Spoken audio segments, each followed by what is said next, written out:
Morning and welcome to the Sunrise Safari, where we get to start the show off with some zebra stripes, an animal that I don't think we've seen here at Djuma for a very, very, very long time. How amazing is that? My name is Taylor McCurdy, and on camera with me today is Senzo.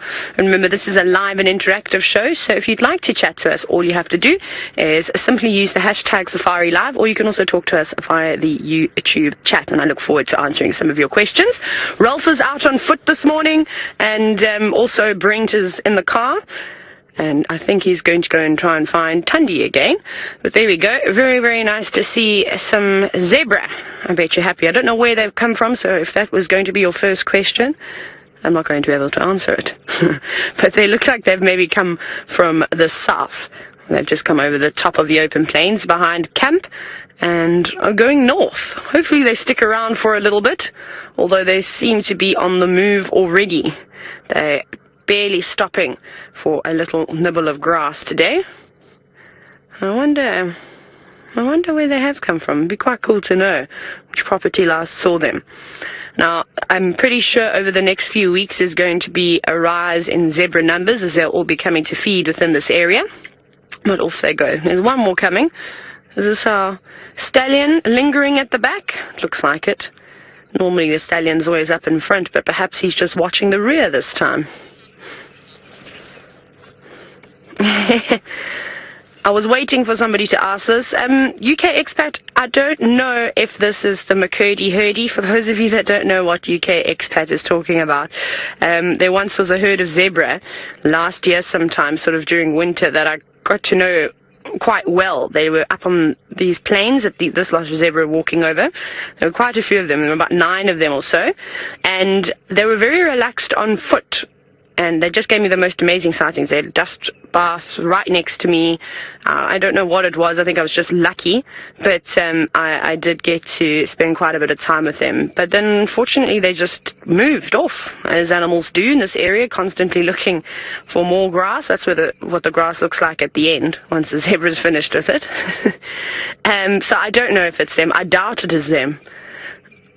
I'm sure there are plenty other herds of zebra around here. I don't think they're going to stay on the property for very long if they carry on moving at the pace that they are. By the end of the show, they were going to cross into Buffelshoek and then into Manuleti. Maybe they're heading north to the tall grasses. Now, there's something else that has now flown away. Where did it go? There were southern ground hornbills here as well. Carol, I'm trying to think if a zebra actually has a proper rutting season. I mean, the gestation period is about a year. When does zebra normally give birth? Normally around September, October, November, somewhere around there. They typically drop their youngsters before the wildebeest and the impala. I can't think if there is one. I'm sure there must be. But, of course, we know with zebras, though, they have a harem, so that stallion doesn't stay in one spot. For instance, like the wildebeest bulls that mark and defend territories, or the same as impala. He's going to stay with that herd wherever they go. And there will be other stallions that try and challenge him for his herd. And zebra fights are seriously aggressive. Right. I think we're going to also try and find some leopards today, as it's been, I feel like, almost a week since I last saw a leopard or a lion. Brent is on his way towards Cheetah Cut Line looking for Tundi. Let's go to him and see how far he is. Yes, we're on our way to Cheetah Cut Line to look for Tundi. Tundi was seen in the middle of the day yesterday around coming out of Torchwood and going into Chitwa to the pan to have a drink, then heading back into Torchwood, so she might have a kill in that area. My name is Brent Smith. I have Dangerous Dave, the dimpled dish, who is buried under layers of clothes like we all are this morning, because it is quite chilly. It was 16 degrees Celsius, 60 Fahrenheit, but no cloud cover last night, so it feels a lot colder than that. Now, one of the amazing things is that I was showing Dave, not so much on these trees, but if you drive under some of the bigger trees, particularly that are out in the open at this time of the morning, you get this little warm pocket of air. And what happens is a little bit of that warm air from yesterday, from during the day, gets caught under the trees as it's rising, while most of it burns off. just little warm pockets of air get caught under the trees. So it's quite pleasant to go park under a big marula and just warm up for a second and carry on. Now, if you ever had to get stuck out here, it's a good place to survive. Oh, they've dragged the fire break. Isn't that lovely? Now, nice and easy to see tracks. There are none at this very juncture. Now, remember, if you have any questions for us, hashtag Safari Live on Twitter, or you can just pop it on any feed that you are watching on. Now, a lot of you, including Billy, have noticed that there's been a severe lack of elephants around at the moment. And Billy, they haven't gone far, so they have local seasonal migrations. They're not really migrations, it's movements. So they're around, they've just moved into a different area at the moment. It all depends on rain and fruit and well, marula season's over, so they've all gone now. But they will be back, and they'll just keep moving through that home range of theirs, depending on the time of the year, to find suitable food. Mostly at this moment in time, they're probably on most of the elephants that we see on Djuma are on the Gabbro grasslands, taking advantage of that last sort of burst of thermida grass, which is a very sweet, nice grass, before winter comes and the grass starts disappearing, and they're forced to start eating more trees and bushes. So they will be back. Oh, we've arrived at Buffelshoek. On our way to Cheetah Cut Line. Always worth a little check. Hello, hippopotami. And I want to see how many baby goslings there are. And they're in a pile, which always makes them more difficult to count. So yesterday, when I was here in the morning, there were 8. Oh dear. 1, 2, 3, 4. Right, move out of the way. Move out of the way, Mom or Dad. 1, 2. How many, Dave? Yesterday they were kind enough to split into 2 groups of 4 for us to count. Okay, let's start there now. 1, 2, 3, 4, 5, 6, 7, 8. Still 8. Well done. They survived another night. They survived the genets and other nocturnal creatures, owls, that'll all love to eat a baby Egyptian goose. We got some more hippopotamus. 3 hippos today.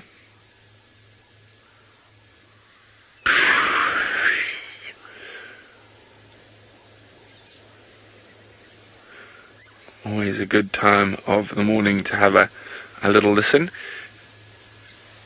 Look at that. On this light you can see all those little hairs on his ears and on his schnoz.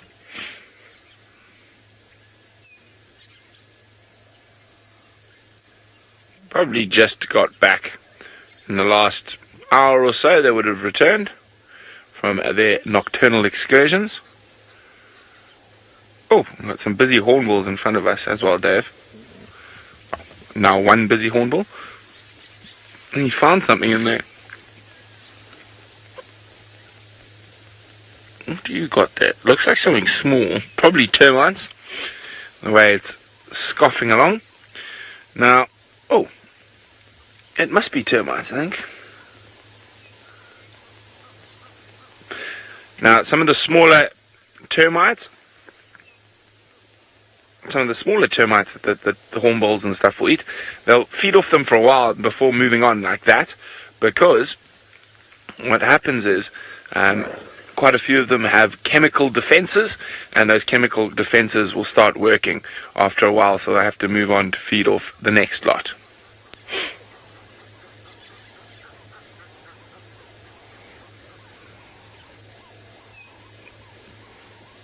What are you up to, Hippo?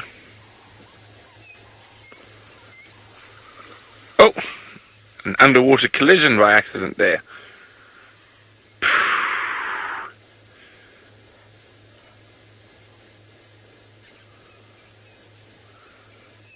Okay, let's keep moving.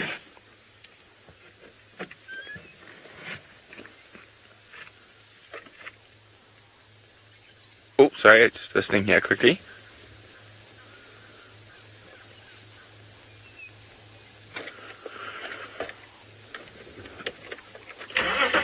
Okay.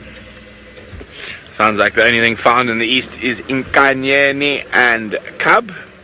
on Ngoro. So I was just having a listen, see if they had any plans of moving to the west, which is unlikely for Nkanyeni. She doesn't really come to the west.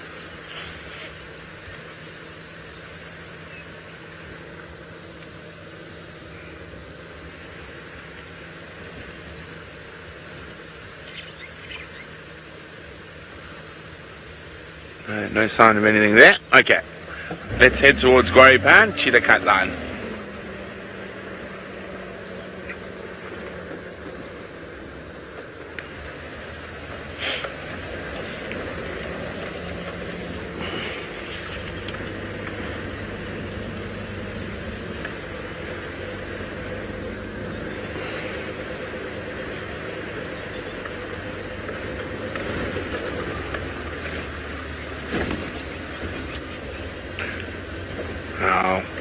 Oh, big bump there.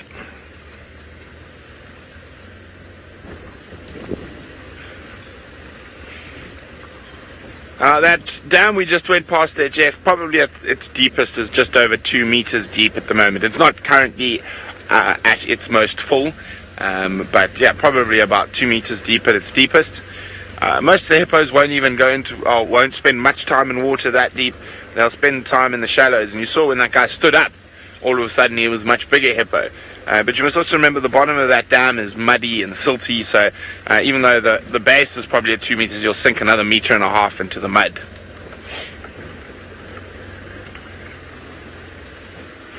Okay, let's start looking for tracks around here, just in case, you never know.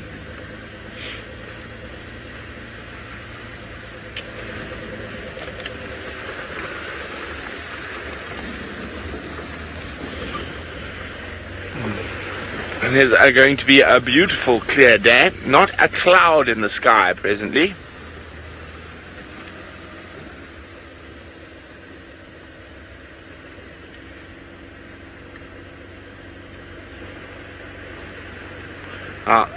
It seems like we have a problem with the bushwalk, so Rolf is going to go grab Jigger and head out.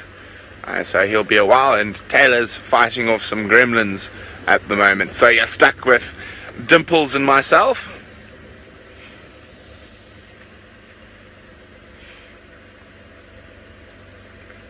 Now, of course, the line dynamics at the moment are very interesting. The Vokers went all the way into the west and to the southeast yesterday, which is right in the center of what is traditionally Birmingham territory.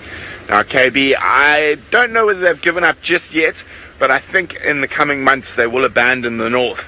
It makes far more sense for them to concentrate their efforts on the center and the south. The lion density around the Sand River is very, very good.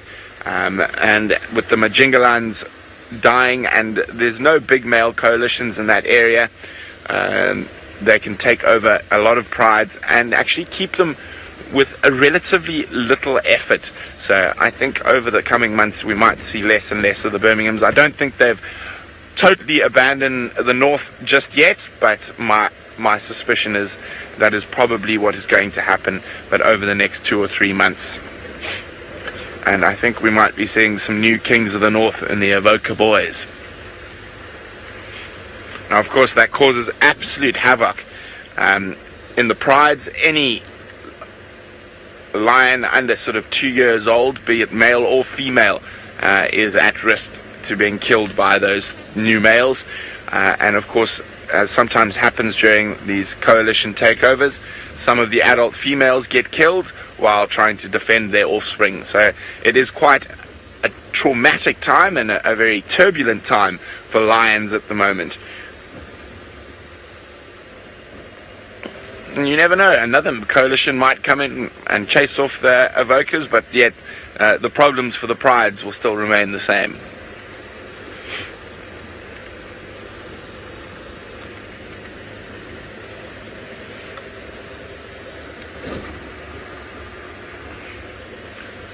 Okay, we're nearly at Gwaripan.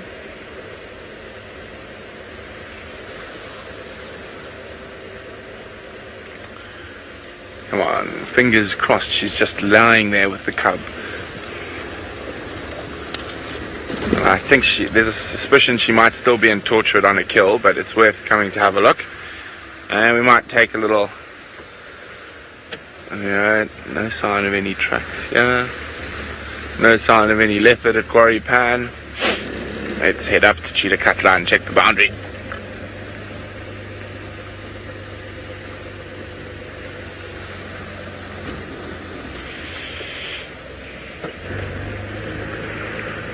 So one of the reasons I wanted to get down to Chitwa so early this morning is because some of the vehicles, some of the camps down the side have been doing some maintenance. So if you don't get down here first thing, all the tracks have been obliterated by one of the delivery vehicles or maintenance vehicles. So I wanted to make sure we got down here nice and early this morning. Okay, let's send you back to Madam McCurdy, who seems to have found some signal. We have, but typical Wendy not behaving very well. Now, we were watching Brent with yellow-billed hornbill eating, I think, termites. Now we've got the other one. We've got red-billed hornbill. And I think that one was also eating termites, maybe even ants. You can see it's pecking away at a pile of dirt. So I would imagine that they're either ants or termites. Nothing there, though. Off to the next pile. I love the way that they run. They're really funny when they do that. Na na na na na na na. Off it goes. What are you going to find next for us? Checking in all the piles of grasses too, where insects may have been hiding away for the night. Also checking up on grass stems. Maybe there's some resting moths or butterflies. Here comes another one. Yes, off you go. Now the two of you can work together. Someone risk getting your feathers wet. So you can see there's lots of dew on the grass this morning. And then maybe they'll flush something out. It's freezing today though. I think it was like 61 degrees Fahrenheit. Sure, which is chilly, especially when you're on the move. And that chill factor probably drops it right down.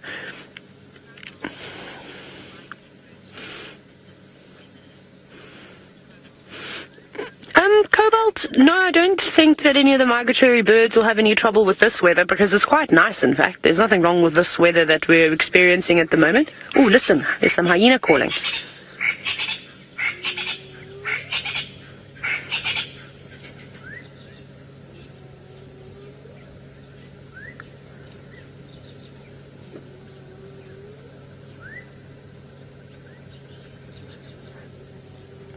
On the move somewhere. I don't know where it's going. Sounds like it's in the drainage line somewhere. Actually, it might be coming closer towards us. I think it's coming from the north. I think it's come out on Mvubu Road, actually.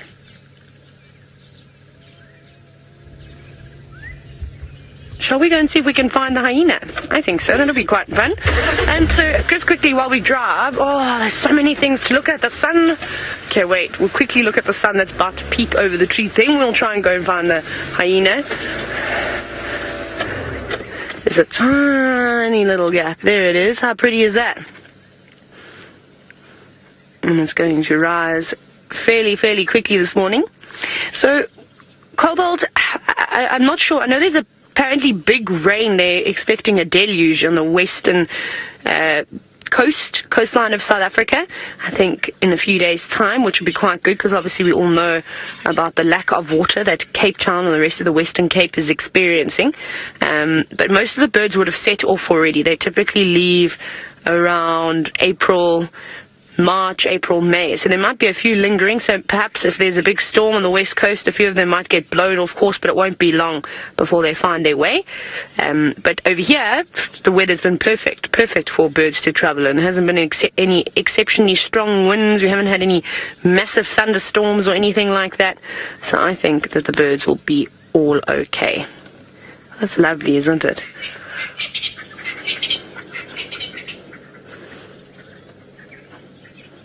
Birds are all chirpy now too. I'm sure you can hear them.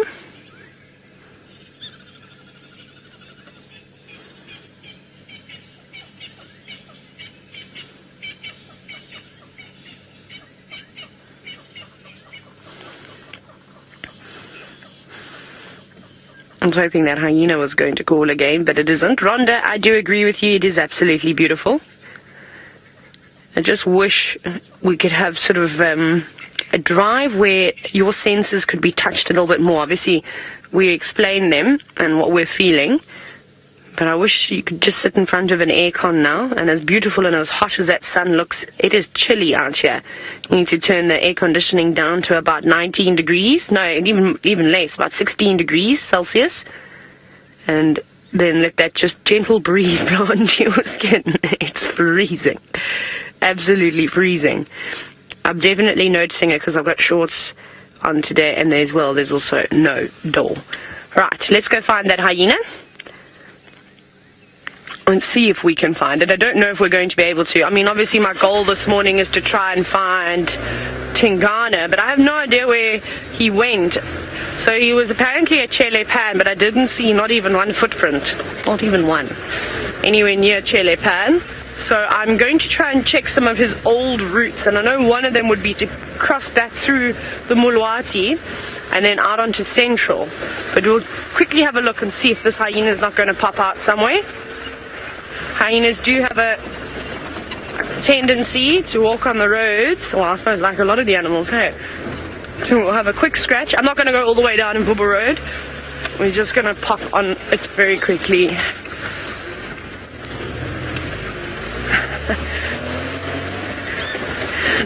Nikki, I don't think that the sun necessarily looks any bigger in Africa than it does in the States. When I was in the States, it looked exactly like what I was seeing now. When I was in Australia last, the sun looked exactly the same. Do you not think it's maybe because we zoom right in on it and it looks a lot bigger then? Because it's not big when it's rising, but as soon as Sensor goes right up close and fills the entire frame, I suppose it feels like a bit of an optical illusion. But I can't say that it looks any bigger. It wasn't particularly big. Normal size sun size. Actually, I think when I watched the sunset over the ocean when I was in the Florida Keys, the sun looked massive. It almost looked like it melted across the entire ocean, which was really quite cool. But I can't say that I've ever noticed a difference in size before. Okay, I'm going to go up here and then I'm going to turn around because I've already gone further than I wanted to go. Except, where is that bushrack? Sensor there, halfway up this dead tree, it's bouncing. You see it's just flowing now. Yeah, that one there. Hello? No, is that you? It is the grey-headed bushrack. Oh, at least you got a glimpse of it. That was really quite cool. But you heard it making its sort of territorial call, that sounds like a frog. Not a frog, though. Nice. I think this morning is going to be quite good for birding. I think everybody's going to sit up on the tops of the branches and try and warm themselves up before they take off. Right, Brent has managed to find some tracks of what? I'm not sure. Let's go to him. Okay, so we found some fresh leopard tracks on Cheetah Cut Line on top of all the other tracks, and they started coming down Central, and we lost them just up ahead here. So I'm trying to check exactly where they go, and that's always easier on foot. Now, let's see, maybe heading down here, but so far nada.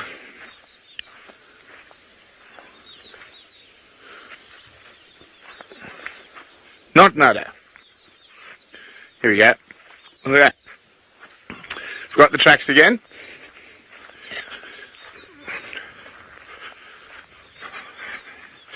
And it is very chilly this morning. Quite fresh, not from right now, but probably from the last 2 hours or so. So, nice fresh tracks to follow. So my leg blankie out. There we go. It's too cold not to have one of these with no door on.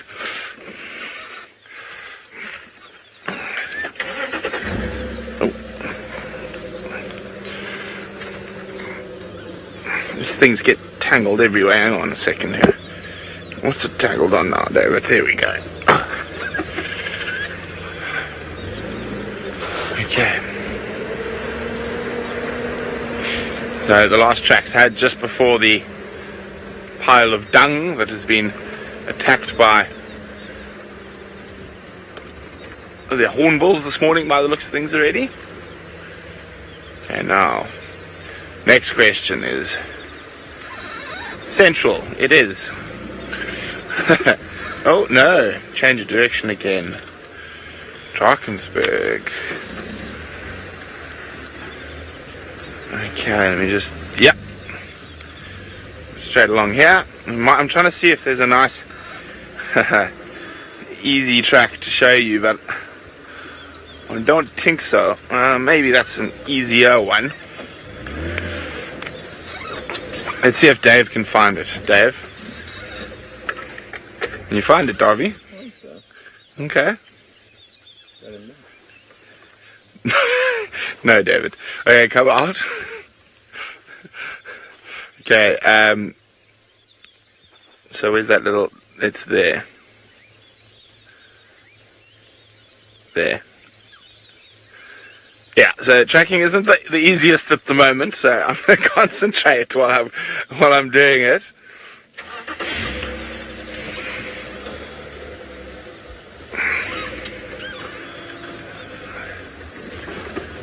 Okay, I'm going to keep on these tracks. In the meantime, let's go say good morning to Ralph, who's made it to Chitwa.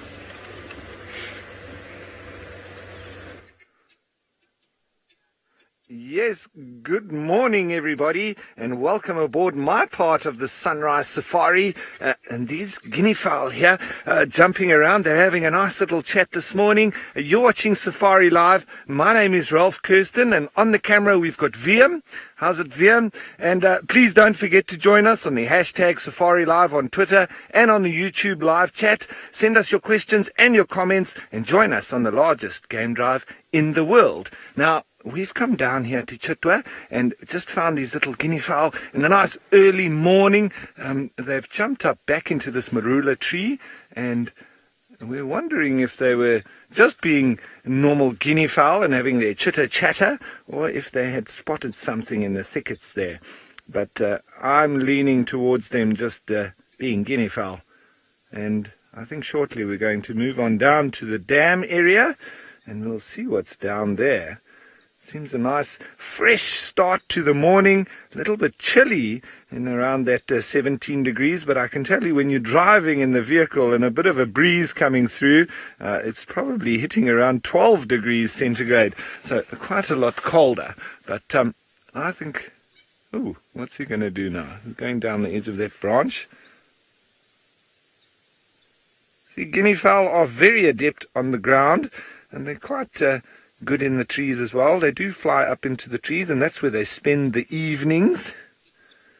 Helmeted guinea fowl, as you can see there, with that bit of a old Roman helmet on.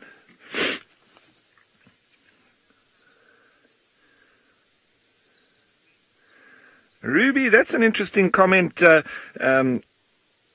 saying that these look like your guinea hens. Well, yes, I'm not quite sure what kind of bird that is. If it's the same family, I haven't heard of a guinea hen, but I do know that a lot of our farmers in South Africa, they do put guinea fowl eggs with their chickens, and that's how they domesticate them, because they are basically the wild chickens in the bush here. So what they do is they put the eggs with the chickens, and then the hen chicken, she will raise those chicks as her own, and then you'll have the guinea fowl running in and around the chickens and acting just like chickens. It's a perfect association and a very easy way to domesticate them. All right. Guinea fowl have moved off. I think we'll do the same. Let's head on down to the dam.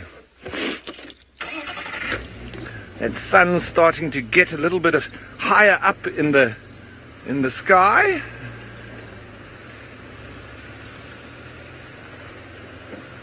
So, and I'm hoping for some predators this morning. Still been looking hard for them yesterday afternoon. Going to continue on that search this morning. And speaking of predators, let's head on over to Taylor with her hyenas. No, I'm just keeping my eyes focused on the ground. I don't know where Tingana, like I said, I haven't got a clue even whereabouts the Chele Pan Tingana was. So I'm just popping down Central. I'm going to check in Yala Road South. That used to be a road he would walk quite often. There's nothing coming going towards Hyena Road, which was another one of his favorite routes. So we're going to try along here. And then if we aren't successful, then I'm going to have to go back and check Twin Dams. Although I think Brent drove Twin Dams, I'm pretty sure he would have seen leopard tracks this morning. And otherwise, then my next bet will be to go down the Mulwati.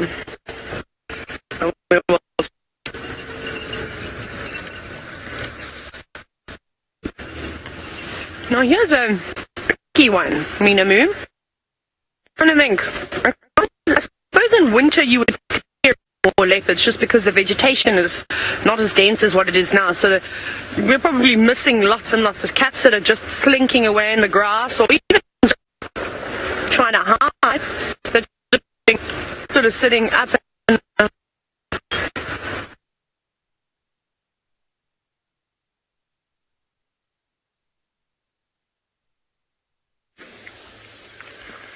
Well, hi guys. I'm still on the tracks, but it looks like they've headed down Battalier Road, which is very difficult. Hence, I've stopped the car to check very carefully because the ground is so hard here.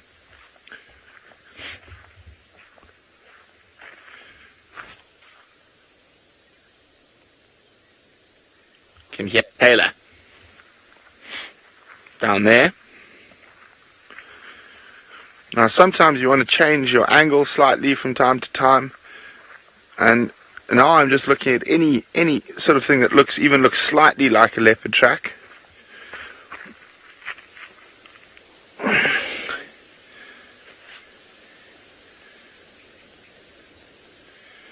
Okay, we've got here. Looks like Tandi and Tlalamba.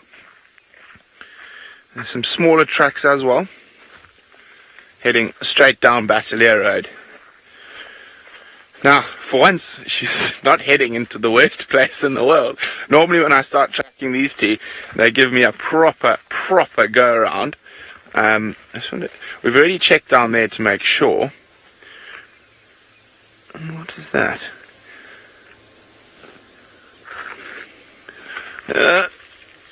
No, false alarm.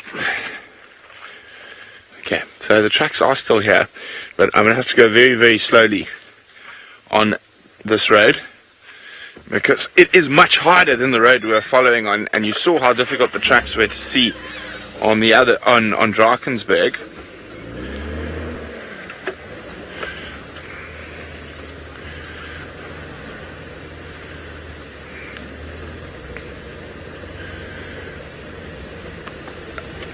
I know Taylor started answering a question for Minamu. Minamu, it's easier to find them in winter. The ground is softer, sandier, much easier to spot tracks, and also you don't have as much thick grass around.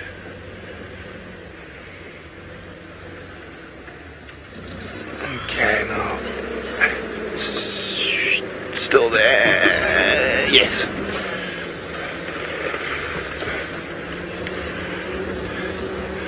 Okay, I'm going to focus all my attentions on these tracks for the next little while. So we're going to send you across to Rolf at Chitwa Dam.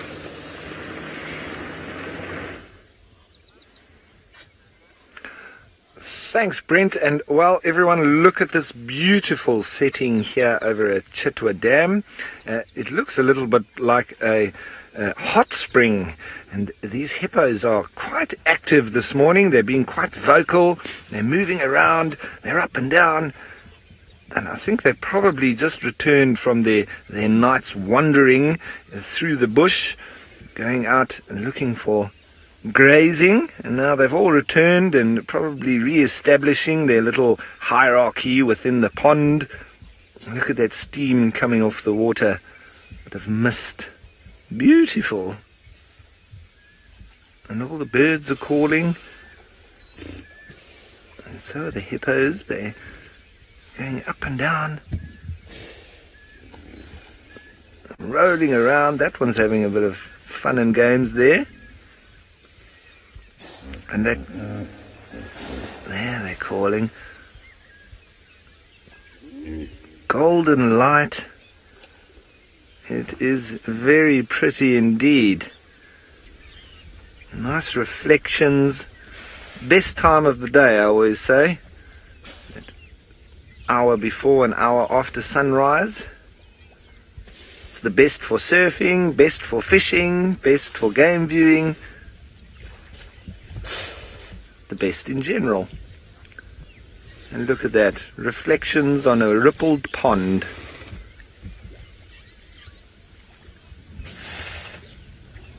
I wonder if there's some crocodiles around. They're probably quite chilly at the moment.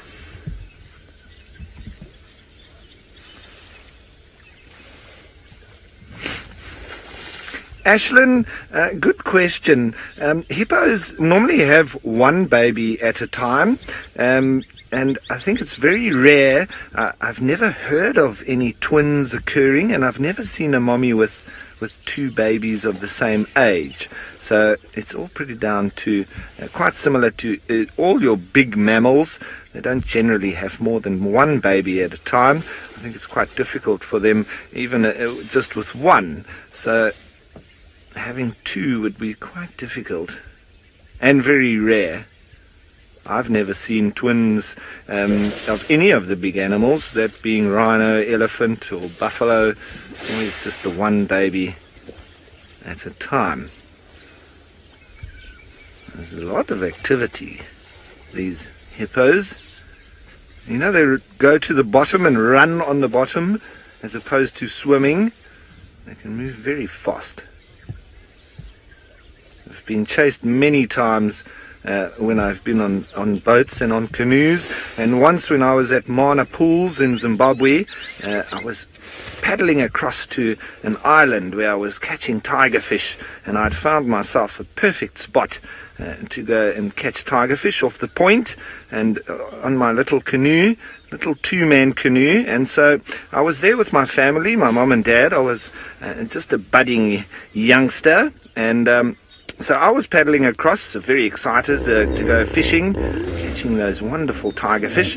And so I would go backwards and forwards, and my dad would come with me every now and then when he felt like it. You know, pesky adults, they have their set times when they'd like to do things. But me as a youngster, I was just out there all the time. So one of the times I went out to the island, and it was about 200-meter paddle across the main channel to this island, and so I was across fishing, and at a moment I heard my dad shouting from back at camp that he also wanted to come fishing now. He had had his lunch, he had had his coffee and everything after his lunch. Now he wanted to come fishing as well. So I walked over to the side of the island where I'd parked my canoe, and when I got close to where my canoe was, there was a whole pod of hippos that had decided to move in next to my canoe. So there was no way that I could get down to the canoe, but from where my father was standing, he couldn't see the canoe. Sorry, he could see the canoe, but not the hippos. He could see me standing near to my canoe, just refusing to go down to the canoe. And so he was shouting and waving and clapping and telling me to hurry on up and get back to him because he wanted to come fishing now. And I had to just continue standing there, quiet as anything, because these hippos were between me and my father, and so I couldn't go down to the canoe. Anyway, this continued for about half an hour, by which stage I was in a lot of trouble with my father because he was now really irritated with me for just standing staring at him and not coming to pick him up to go fishing. But once I got over to him when the hippos had left, and my father then learnt the story of why I'd just been standing there, it was then realized that I'd done it completely for safety purposes, but they had held me hostage on that little island for a good amount of time. And, well, my father also had to wait for them to move off so that he was able to come fishing with me. So hippos, they are quite dangerous, especially on water, and we need to be very careful of them. So yes, my dad has forgiven me, and he's also had quite a few encounters with the hippos, and he knows how dangerous they are, and hence the reason why we do not go anywhere near hippos on the water. But you can understand his frustration with him not being able to see the hippos. Lisa, hippo pods are they're not matriarchal, but they're more patriarchal. They've got a dominant bull, and then the sort of female group that bull will have. It's like a harem. I'm pretty sure there will be a small hierarchy within the group of the females, but the male is the overall rider or man in charge. So it's a little bit like zebra in terms of their social structure. It's a dominant male with a group of females. And he'll defend that territory vigorously. He won't allow any other sexually active males into his pod. He will chase them off, and these battles that they have can often result in death from the injuries. Wonderful.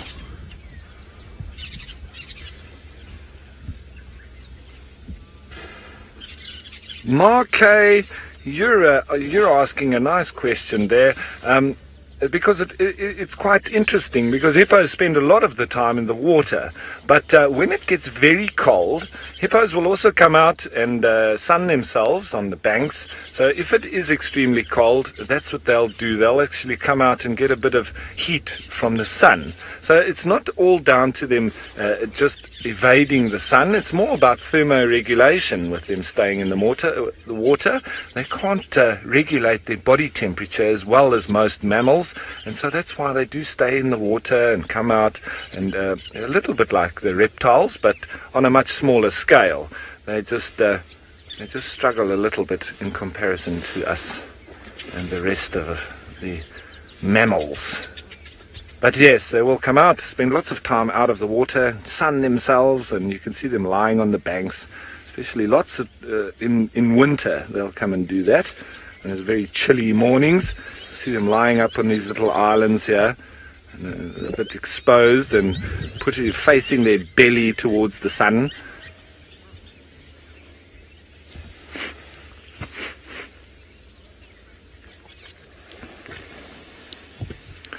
Now, Ashlyn, yes, absolutely. There can be a number of different pods within the same water point, and I'm seeing here in this point, I would say there's at least 2, maybe 3 pods within this particular dam, because yesterday when we came, it was obviously late afternoon, and they had all settled nicely.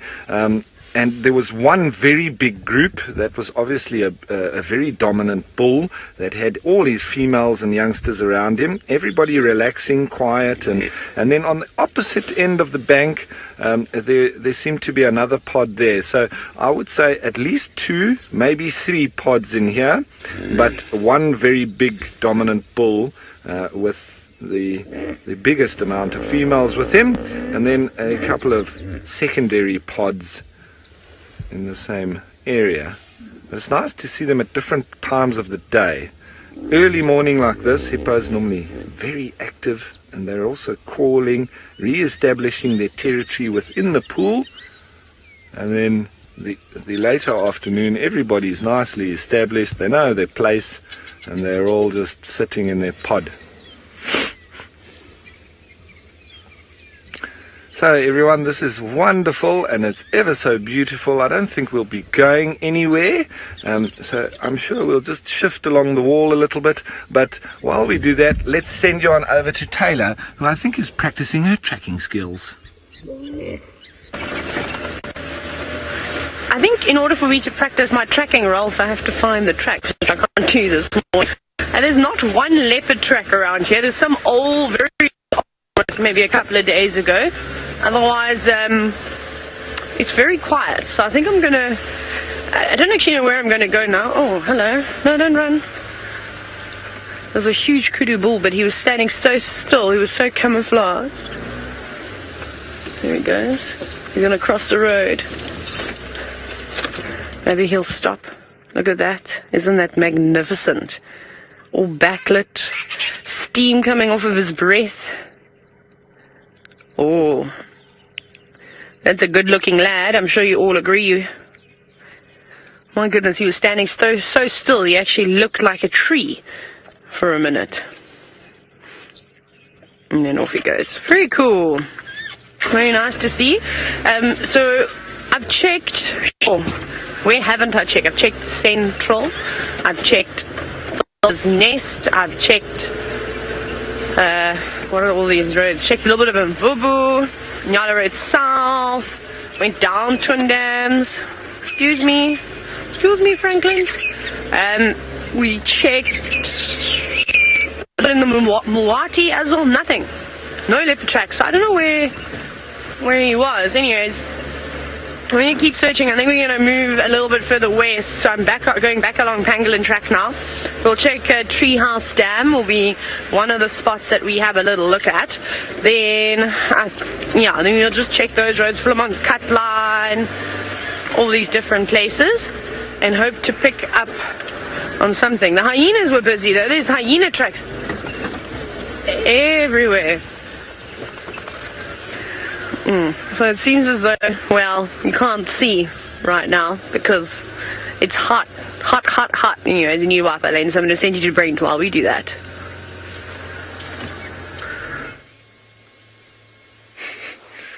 Not sure what Taylor's on about. It's cold.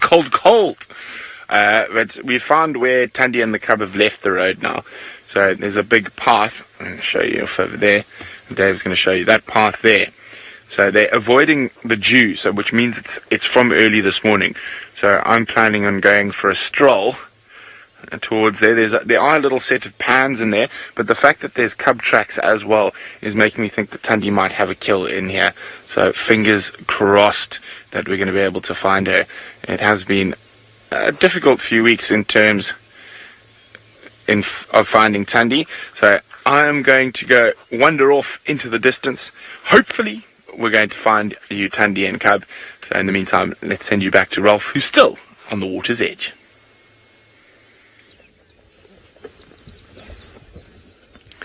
Yes, everyone. Well, we're just looking at one of the water birds that we often find swimming around in the dam, catching fish, but we often only see his neck poking out.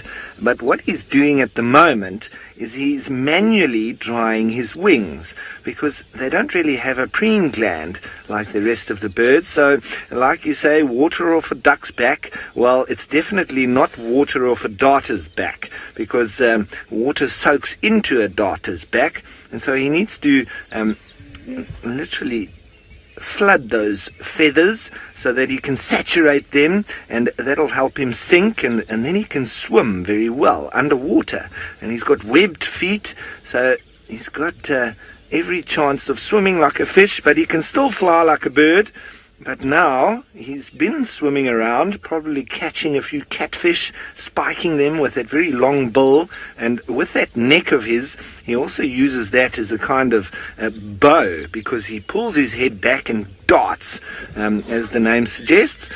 And also his swimming around with only his neck exposed and that very long, sharp bill makes him look like a snake. And in Afrikaans we call him a slangvoël, which directly translated, I'm sure anybody in Holland or Netherlands will know that slangvoël means snake bird. So that's why the direct translation of Afrikaans, very descriptive, but a lot of work has to be done to keep those, or get those wings dry, post having been swimming, chasing fish.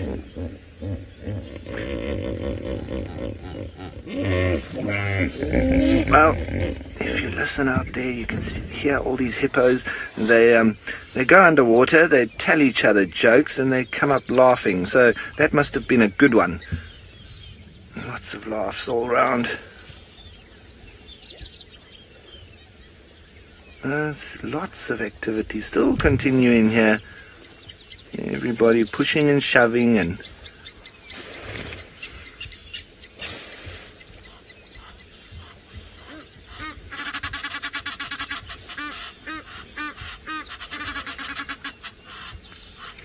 George, interesting question. Without having the preen gland and the oil that they put on, do they have the the down feathers and so on. I think they do have down feathers, but what happens is the outer layers of feathers, when they go underwater, those sort of saturate, and it almost forms like a film over the top of the down feathers on the inside, and that actually helps to keep them warm, because much like that of seals, so that outer layer sort of saturates, and it's much like a wetsuit, like our neoprene wetsuits when we go swimming in the ocean, and when I go surfing, we surf in water from about 12 degrees upwards, so, and that's centigrade, so we're talking it's probably upper 50 degrees Fahrenheit, maybe lower 60s.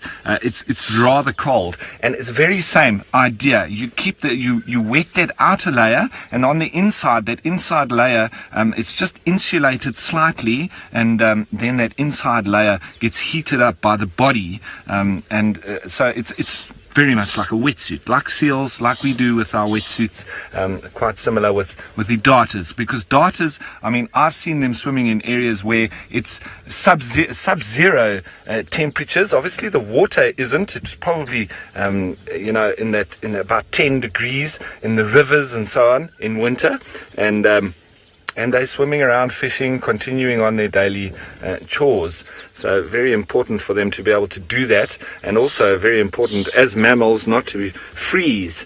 So that for me is most likely what the case is. So it's probably very important for them, especially around that chest area, to have very warm feathers insulated by an outer layer, because they need to keep their core temperature quite warm, and they're going to deep depths underneath the water where it must be freezing, and they're still staying warm down there. But very important then to have good feather maintenance, and they spend a lot of time preening like this. Well, we say preening, they're not exactly preening, they're just going through all the feathers, making sure they're all frisked out and nice and clean, and getting all that oxygen back into the little micro spaces as well. So I hope that answers your question, George. There's a couple of oxpeckers coming through. I can hear them calling, and where that darter is pointing towards, there's lots of nests here in the trees. It's the red-billed buffalo weavers and some of the oxpeckers. That call is it's one of those calls in the bush that literally makes me quite jittery. Ooh, there's a green-backed heron, I think it is. And what's that? Oh, that looks like another darter there. It's on the right-hand side. One of those herons. Both fishing birds. You can see a very common denominator with that very spiked bill. They need to be able to stab at the fish.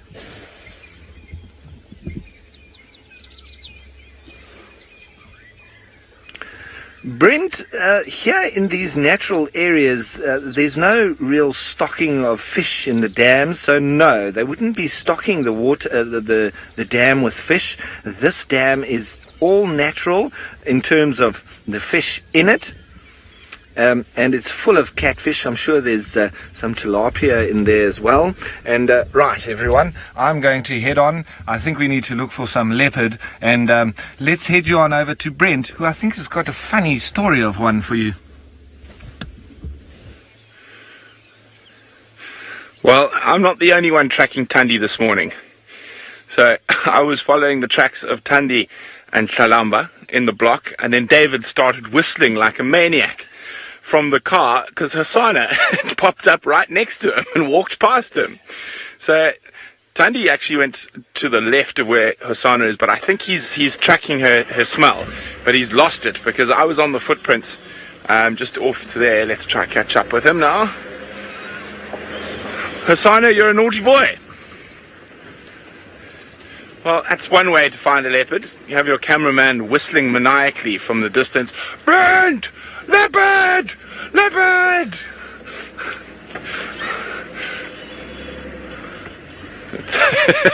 That's happened to us actually quite a few times, especially with quarantine in Kruger. Used to do that quite often. Oh, where's he gone? I just saw him in here. Oh, you're going to be a wet kitty. Can you see him? I last spotted him right here. He might double back to where Tandi's tracks left because of the smell. Where's he gone? This is little nonsense. There he is, yes. Oh, he's not heading towards where Tandi went. Tandi went almost due south, and he's heading west.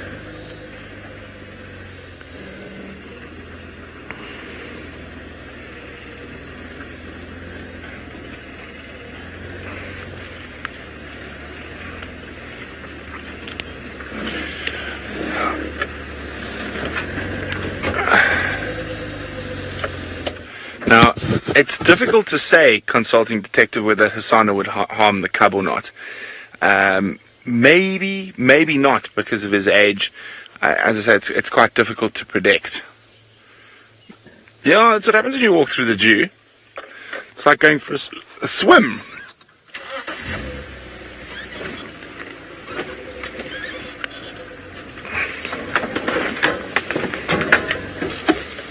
Watch the thorns there. Well, good thing I got back to the car when I did, because he left the road. And you can see this is quite a challenging area. Oh, dearie me. Hosana, where are you taking us? Ildi, I think Tandi would become quite aggressive with Hosana. It would be my prediction. Hosana, don't break the car by leading us onto a big stump somewhere. He was checking out quite a fresh excavation here from warthogs, cleaning up their hole. Oh, dearie me, where are you taking us?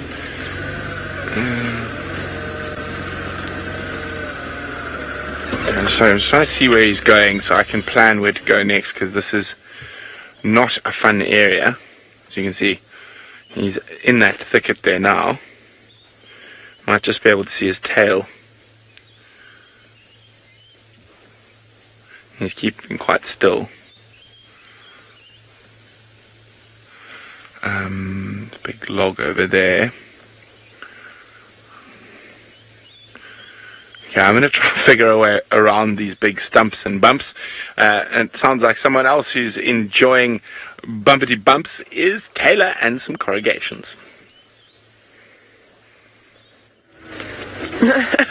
We're doing a 500-point turn at the moment. So sadly we haven't had any luck at all. The only predator tracks I've seen this morning is, of course, the hyena footprints, which I've been telling you about. And then I got so excited, I'm just quickly checking carefully here at this intersection, because I smell popcorn. The brakes at least out of the car. Hope that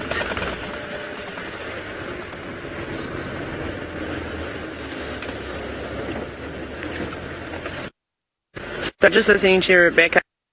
I'm going to say now, finish my story in a little bit, to Ralph. Suspect has got the very mangy jackal I was telling you about the other day at Chitwa. Oh, thanks for... Wow. Yes, thanks everyone. And, well, this is not the best sight you want to see, but, well, we're just showing the reality of what mange can do. This is a side-striped jackal, and it doesn't look very healthy at all. But Viam says to me, actually looks a little bit better than what they saw a little while ago. Excuse me. So, shame. It's not very healthy.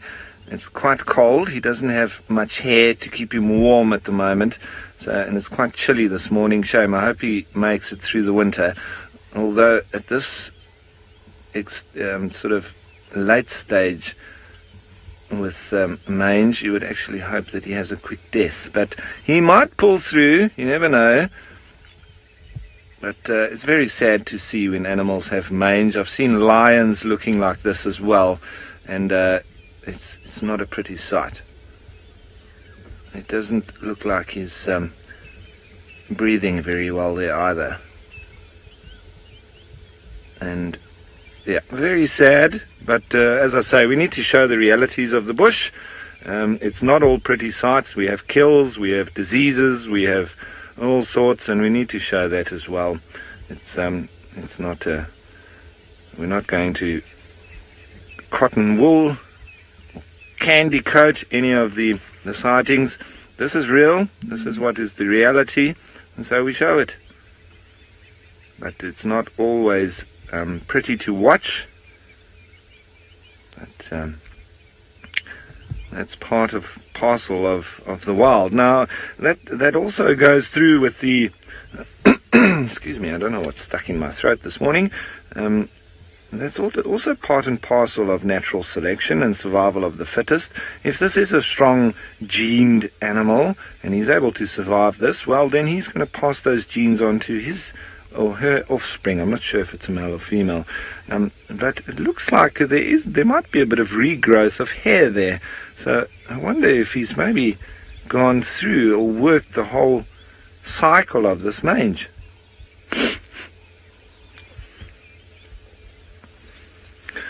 George, good question. Would this mange clear up on its own? Well, it can run its course, but the condition of the animal needs to improve, and it's quite a difficult one, because obviously the mange affects their condition, and so for them to actually improve their condition would mean that they need to be quite active, they need to get lots of food, they need to, get healthy, and then it can improve and run its course. But it's sort of fighting that the entire time. So look, if he's lucky and he can do that, it's a good part of the year for him. There's lots of resources, lots of food around, lots of easy water.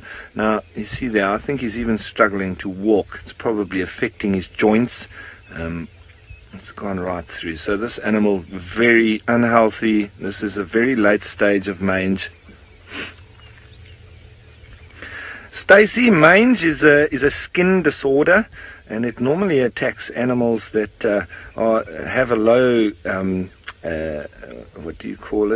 low immune system at the time. So very often when you have a low resource stage in the wild, so when there's a drought, which we have had just recently, although the resources have improved at the moment, but I think this is extended from that time. Low resources, you start to get all sorts of disorders, syndromes, diseases, influx of ticks, etc., taking hold in the animals, and that's a way of controlling their numbers and getting it to a point where the resources can sustain them. Now, this side-striped jackal, which is what we're looking at, is obviously one of the animals that is prone to the skin disorder that they get, and also one of the factors that would control their numbers. But some animals prone to different disorders and diseases at different times when you do have that low resources.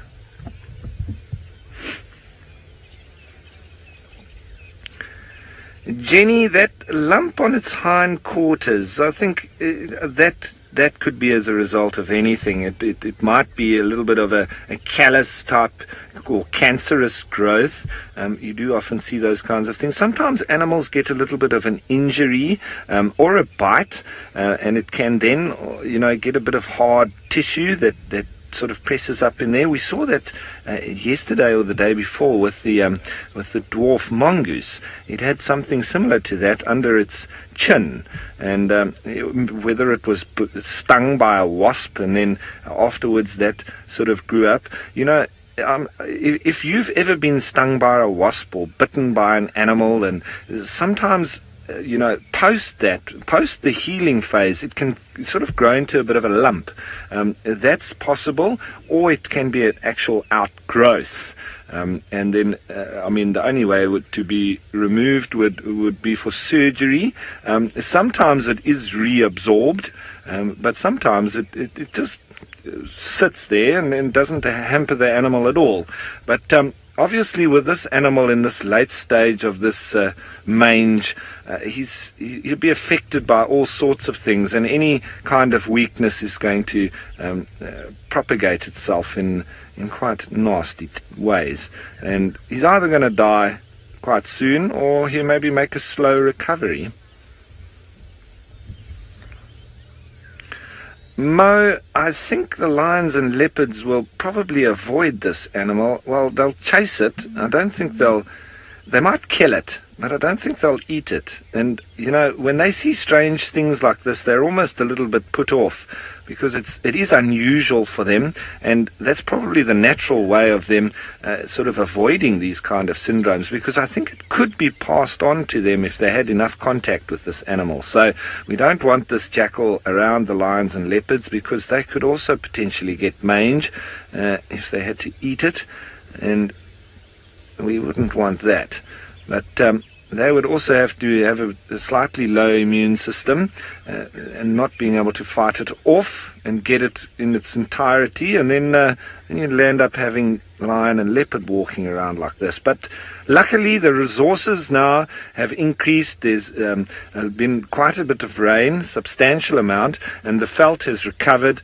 But I don't know if you all remember, a year or two ago we were in the throes of, and even right up until the last 6 months, we were in the throes of quite an extensive drought, and a lot of the animals being affected by syndromes and diseases like this animal here. So luckily this is one of the last of that. All right, I think we'll leave this mangy character and hope that he survives and gets better. But we're going to move on. Let's head you on over to Taylor, who also knows a bit about mangy characters.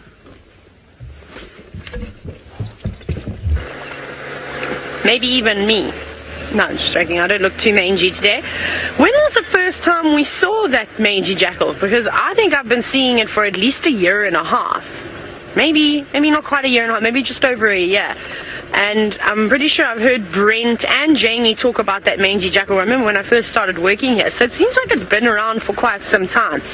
But can any of you remember when the first time it was sighted on the Safari Live? It'd be quite interesting to know. Very sad though, because mange is not exactly the quickest way to die. It's a slow process. But it just goes to show though how tough and how strong these creatures are. I think I have driven only the bumpiest roads on Djuma today, where I've just been constantly bouncing about, and none of these bouncy roads are giving us anything. No leopard tracks. I got excited earlier. What I was going to tell you is I've hit the brakes. Or maybe next time I'll be able to let's go to Brent. Well, we can't see Hosana, but there is an Inyala there, and Hosana's just disappeared into... Oh, no, there he is. Do you see this little bush to the right here, this thick bush? Yep. Just... Where's my hand? What? There. He's there. You can just see his ears. You got him there. There he is. On the move. I think the Nyala, that sixth sense that animals have, has just moved off slightly. Didn't spot him. It hasn't started that barking. And the Nyala were moving in that direction. Even for Hosana, that's quite a big prey.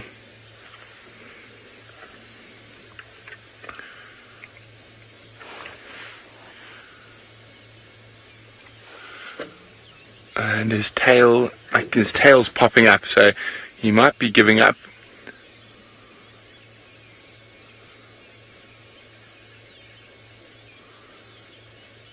He's just keeping still and listening. Let me move forward slightly. So his tail's popped up, which means he's given up a little bit.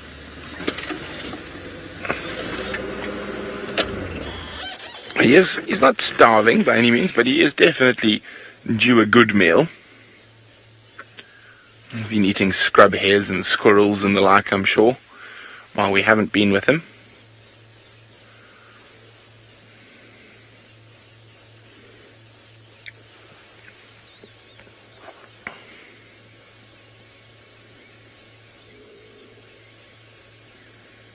Seems like trying to plan his next maneuver.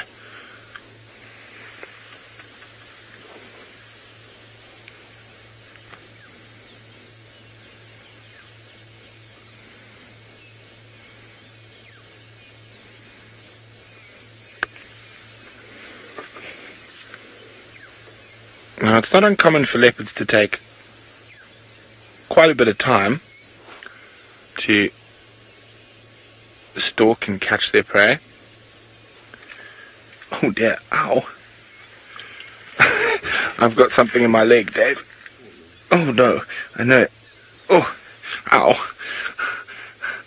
The straight thorn from a Ziziphus. That was quite sore. It happens quite often without our door when we're driving through these thicker areas. I think Hosana might have spotted that Nyala a little bit late. You must remember that we're sitting quite a lot higher than he is. So he's right in the grass, so he'll often only see things when he's too close, or not too close, when he's very close. And by that time, with the Nyala's height, they often have spotted him. Oh, shame. He's going to sit down, contemplate his next move. I think let's try and get a better view of him. He's moved into a slightly more open area, which Dave and I are quite happy about. It was very, very thick where he was earlier. That looked like looked like there were some holes around here, around this termite mound, and there are. And just going the safe way around.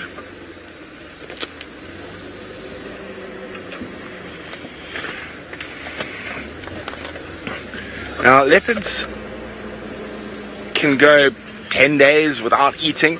Well, in theory, Gizmo, but often they do eat. It's just little stuff you don't see. They are the ultimate survivors. They'll eat termites, they'll eat terrapins, tortoises, all sorts of little things, scrub hares, squirrels. So they will eat lots of little meals if they haven't eaten a big meal in a while. Oh, look at that beautiful light on that gorgeous cat. He's doing quite a bit of stopping and grooming this morning because of all the dew.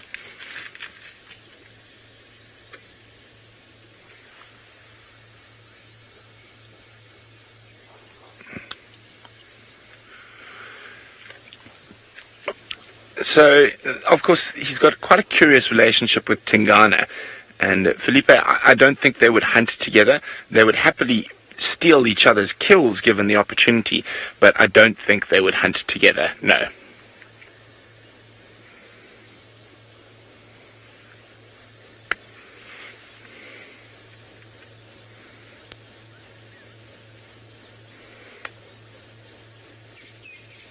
Look at that. Isn't he beautiful? A bit wet this morning. Now, Hosana is one of those leopards that we've been lucky enough to follow since the day of his birth. So we have watched him grow into a beautiful young adult. However, the time is coming soon where we're probably not going to see too much of him again, as he's going to have to disperse.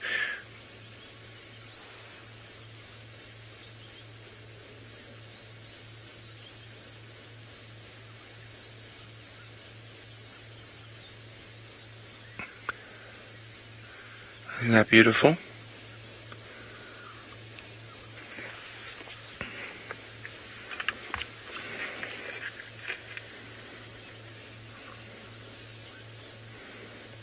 He's still looking to the area where that male Nyala disappeared.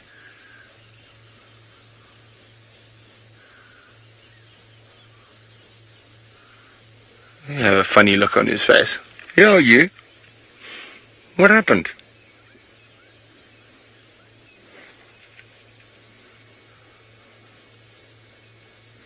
Okay, we're on the move again.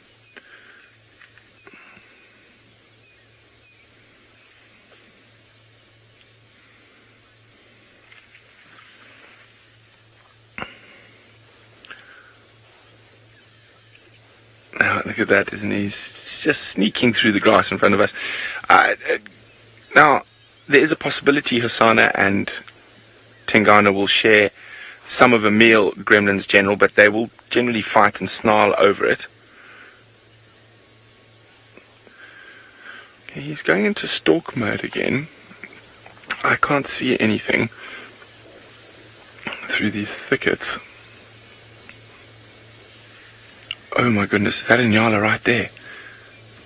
Okay, I can just see horns moving through the bush. He's about 5 meters from the nyala. I don't want to move the car now because I'll disturb him. I thought that nyala had moved off. The nyala just went behind that thicket. So, Dave, I'll keep an eye on him. Just go to this thicket here and zoom into the middle. You'll just see the movement through the bush on the other side. Of course, now the nyala keeps still. Okay, let's stick on Hosana. He's about to spring. He's probably within 4 meters now. I think he also thought that a nyala had moved off. Look at that. Look how his body is coiling. He's so close. He's now getting under 5 meters. The nyala, I can just see his horns through the bush. He's just feeding. Oh, he got spotted. Oh, that was lucky, nyala. The nyala's still not sure whether it's seen it. It was just that half bark. Hosana still hasn't moved.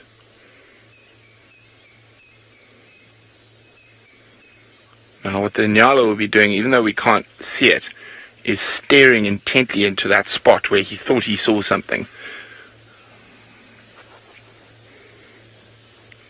So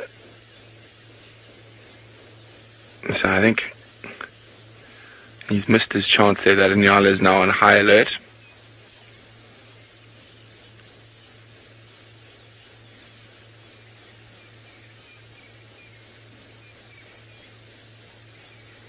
Just see how that camouflage of the leopard works so well. Yeah, you can see he's sort of given... it's all over. Boom! There we go. That little head shake gave him away.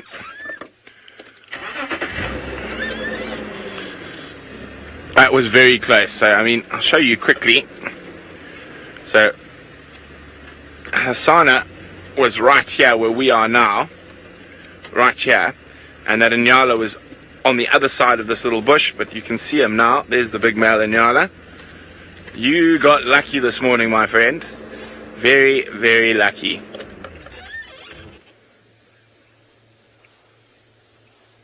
Still keeping his eyes on Hosana.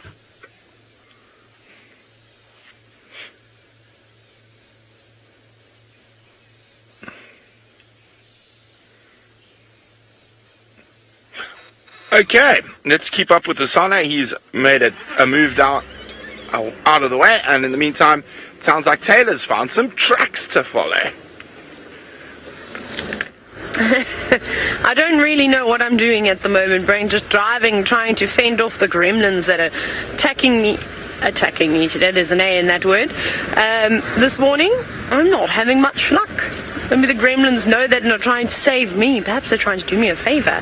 So we're on Vuyatela access now. There are lots and lots of hyena tracks going up and down, lots of impala footprints. But sadly, still no lion or leopard tracks. I did see Ari from Nkoro, and he said that the Nkuhuma Pride are still on Simabili. They're quite close to the boundary. They're not far away. So they've come from Elephant Plains and are slowly moving back up to this side. So hopefully they'll be with us maybe tomorrow morning, if we're lucky, maybe this evening, who knows. And Nkanyeni and her little cub are still doing very well. They were seen at Kudu Corner up in the far east, which is very nice. So I'm sure you're happy to know that she's still doing well. I miss seeing Nkanyeni. I've only seen her a few times, but she was a lovely leopard. And then what else has been happening? No wild dog sightings. Well, at least no one's reported it. And then there were 3 male lions I heard on the radio that in Buffalo's Hook near Cruise Camp. So I wonder if those aren't the Evoca boys that went for a little trot down Cheetah Cut line into Hoffman's the other day. Perhaps it is them. So they're back around again. I'm just trying to see what I can find here. Hello, little birdies. Who wants to be seen? What's going to be the first bird that I can find? I thought they would all still be sitting at the tops of the trees sunning themselves, because it's only just starting to warm up now. It is going to be a really nice day. And it's amazing how the weather just changes here, how the season just changes. It goes from really, really, really hot and lots of clouds to like days like today where there's nothing around at the moment. There's not a cloud in the sky. And of course we know that when winter is about properly, we won't be seeing any more clouds. Beautiful starry skies every single night. So I think from here, I thought I'd give it a little gamble. I think I might go towards Sydney's Dam, then back up over to cut line, and then go down a road, then go up another, then come down another one. That's going to be my plan. But we've driven quite a few roads. I think we could almost complete all the roads on Djuma today. I don't think I've ever done that before. But we'll try. Set myself a little challenge. Oh, there's some birds.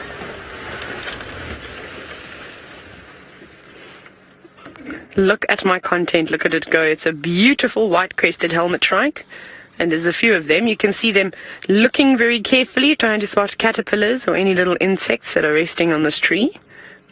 Isn't that amazing? Their eyesight must be spectacular, because that's what they're doing. I suppose they could be using a sense of smell. I don't think birds' sense of smell is their most acute sense. I think these guys have got really good eyesight. But it's a beautiful contrast, don't you think? Up on this dead silver cluster leaf tree. Oh, that's so pretty. And of course, as you know, they move in groups, so there's a whole bunch of them bouncing around, all jumping on the same tree at once, hoping to flush something else, and when they don't find anything on that tree, they'll then move off to the next one. But these must be one of the prettier birds, even though it's just a very plain black and white plumage. It does stand out quite nicely.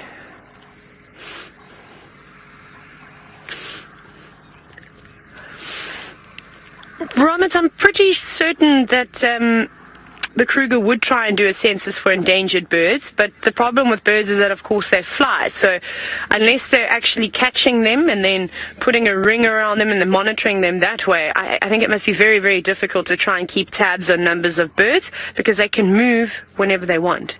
They're not sort of bound to this area, and they can fly over the fence line. So I think keeping tabs on birds is exceptionally difficult. So often when we see things like southern ground hornbills, most of you have heard of us speaking of Panthera, which is basically an organization that monitors rare endangered species, mainly focusing on the big cats, but also wild dogs, southern ground hornbills. And for example, whenever we see a southern ground hornbill, we have to try and let them know how many were in the family group, were they male or female, and did they have any, were they tagged.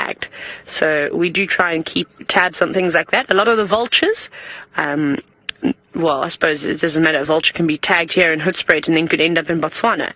So again, it's very, very difficult. But there are a lot of birds that say if they've been rescued, maybe they were poisoned, and some organization managed to save them, or they were caught in a power line, or whatever it may be. If they were rehabilitated in any way, I can imagine that would be with any of the birds. They would then get a little ring put around their legs, and they'd be tagged that way. Otherwise, I think it must be quite difficult to catch birds. That's quite nice. A very obliging group of crested helmet shrikes. Helmeted crested shrikes. That's not what they're called. Oh well, very nice. We'll carry on with our adventure of driving down roads. Thank you, birdies, for showing yourselves to us. I'm really hoping I'm going to pick up on wild dog tracks. That's going to be my favorite. Right, Rolf is on a bumble at Chitwa this morning. He's obviously moved on from the dam. Perhaps he's going to find you something else.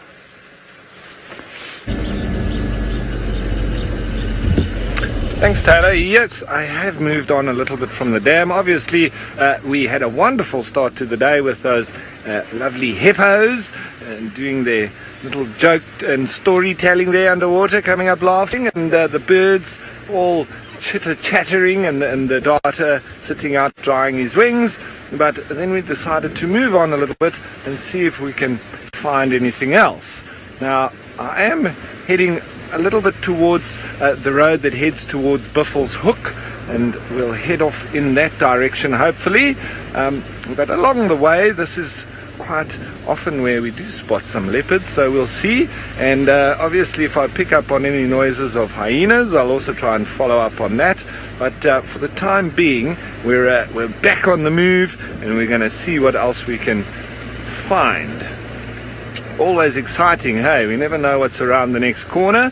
We need to keep looking up in the trees as well. Never know when you might find a lazy leopard hanging his legs down over these wonderful marula branches. Perfect for leopards, nice and comfortable. So we always look for those right-angled branches, generally not with thorns on them, because they do like to have a nice flat surface that's not too spiky.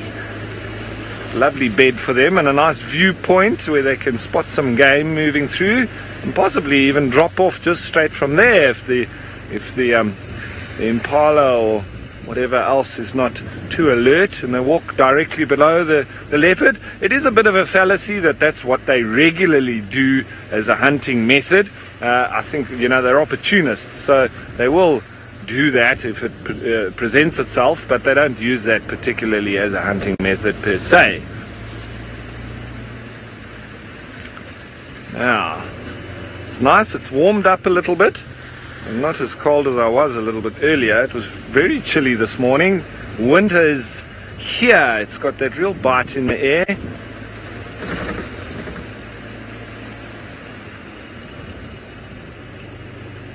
Michael, you're wandering around those hyena dens, and if we could stop off, I'll definitely have a look, Michael.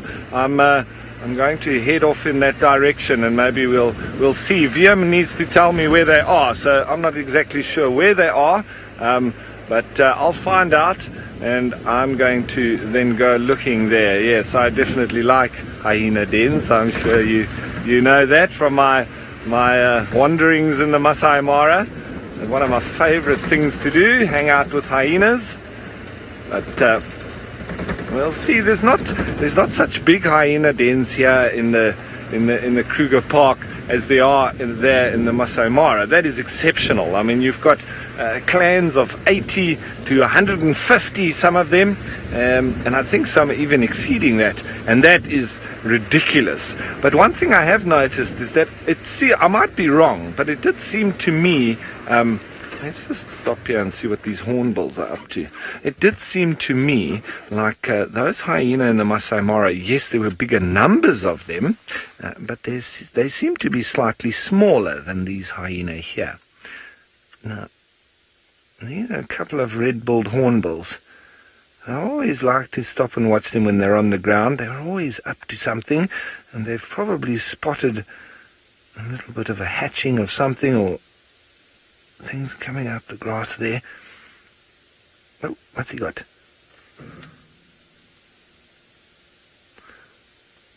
Here's a red-billed hornbill.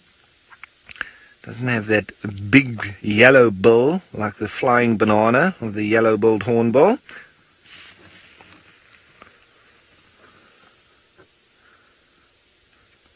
Very pretty, hey?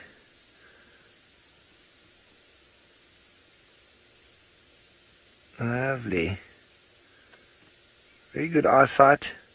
Looking for some insects and bugs. Maybe some grasshoppers. Very well dressed. I would say only second best to the secretary bird in terms of how they've put their clothes on this morning. He's disappearing a little bit off into the grass there. No, we're just seeing too much grass. Let's move on a little bit. Now, there's a good question there.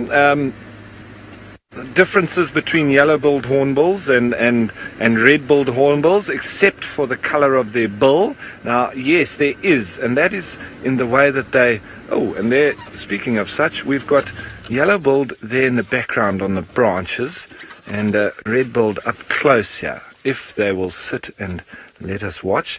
Now, yes, there is in the way that they call.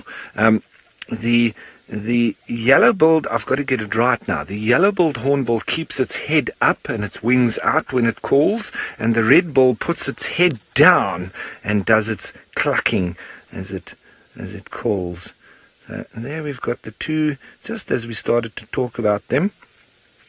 Very similar nesting, a very similar size, just the difference in the bill, difference in the way that they call, and slightly different sound in the way that they call. The yellow-billed hornbill, it does a cook, cook, cook, cook, cook, cook, cook, cook, cook, cook, cook, cook, cook, cook, cook, cook, cook, and keeps its head up. The red-billed does a cook, cook, cook, cook, cook, cook, cook, cook, cook, cook, cook, cook. It goes a little bit faster, almost exactly the same, but faster, and its head down. So that's the way that you would know if you're walking through the bush. Just by listening, you would see the difference in speed. And if you looked at them from a distance without being able to see the bill, you could just see by what they're doing with their body, and you'd be able to identify as well. Right.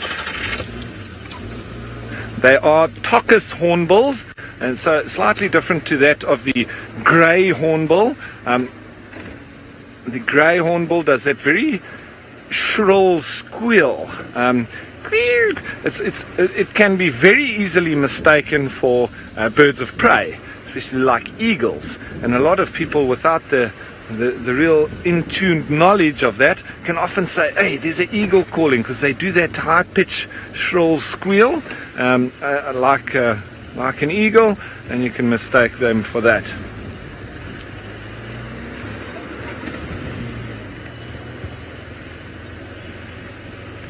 Julie, asking around the sort of reproductive behavior or the relationship with the hornbills. Are they all monogamous? As far as I know, they are monogamous, yes, but they will take on a number. And like, for instance, if one of the partners had to die, they will take on another partner. So it's not a lifetime relationship.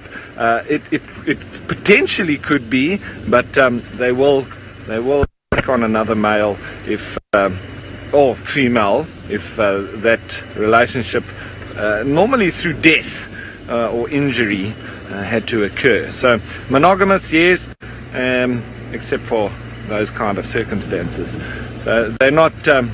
They don't practice polygamy at all. They do have that very close-knit unit between them. So we continue on. We're heading now towards Biffel's Hook, and hopefully we'll pick up something there. But while we do that, let's head on over to Brent, who is, I think he's also on the road, but he's left Hosana.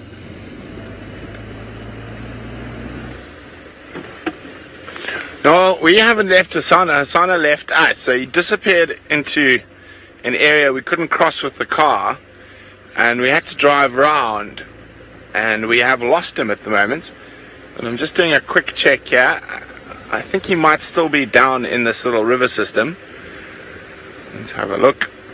That's where he dropped into. I think we're going to have to go back and try get down in there again, because there's no sign of him coming out. Now, strangely enough, he disappeared very close to where he was born, in the same little den.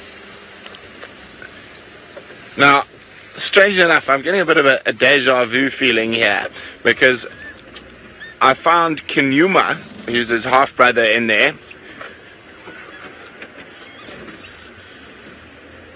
And what I couldn't find Djuma. I was following him and I lost him just like this. And then he was actually in the old den. So maybe Hosana's doing the same thing, checking out the old den. Oh, that's changed. There's a tree fallen down since I was last down here.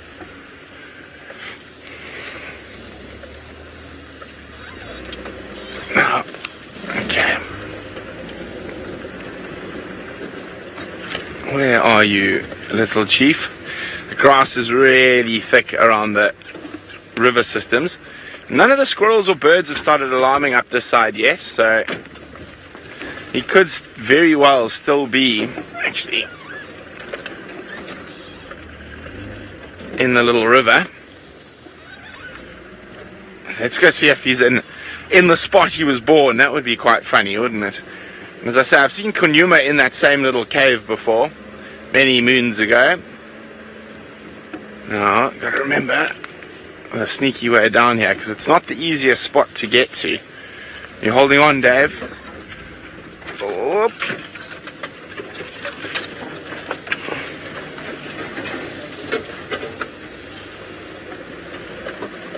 Okay. Let's make sure we don't see any of his footprints in the sand here.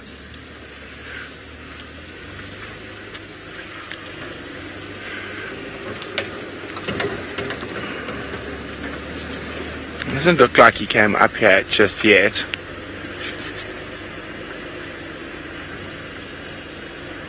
So let's keep a close lookout all around here.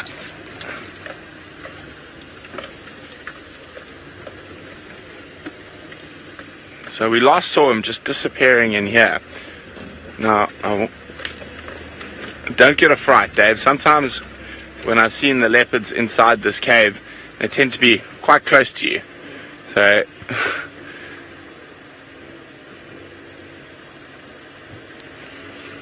okay.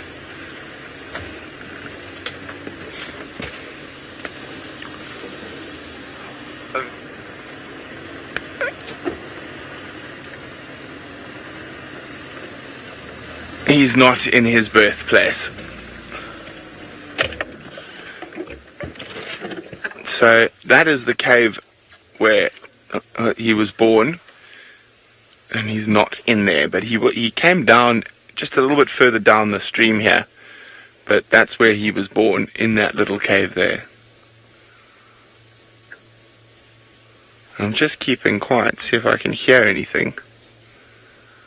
Maybe he's just flopped down somewhere.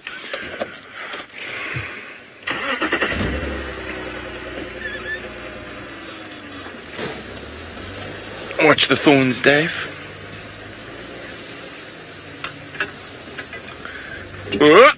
Those nice big spiky black thorns. Now, I don't think I don't know, maybe they do remember. They remember their spots they were born, but I suppose it's possible. But also, I just think leopards like certain types of areas, so it might also just be that. Hold on. Okay. Look carefully in the grass around here. He could be anywhere. You okay there, Dave?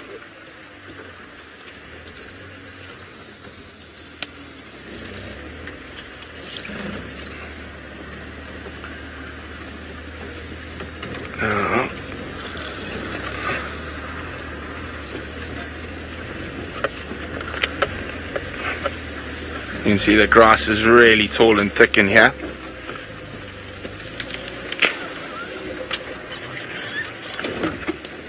So the last spot we saw him was here, walking down into the riverbed here, down this little path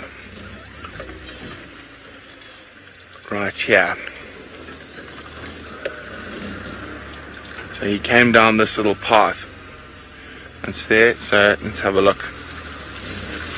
Which way did he go? Maybe he went downstream.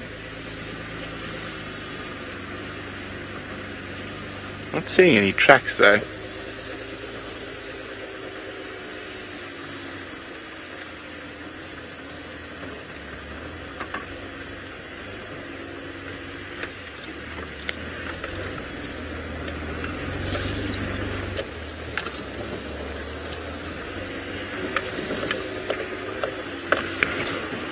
Oh, I think the last time Tamba was seen, Christy, was on the 4th of April, but that was by us up here in the north.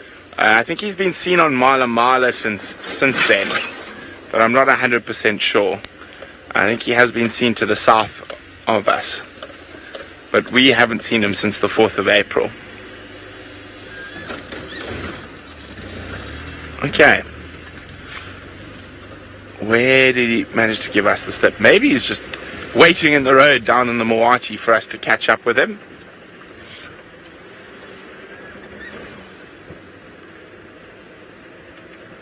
Let's see if there are any tracks down here.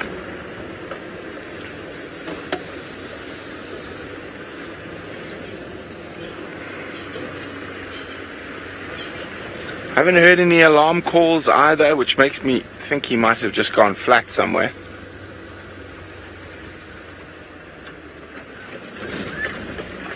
Let's have a quick look a little bit downstream here.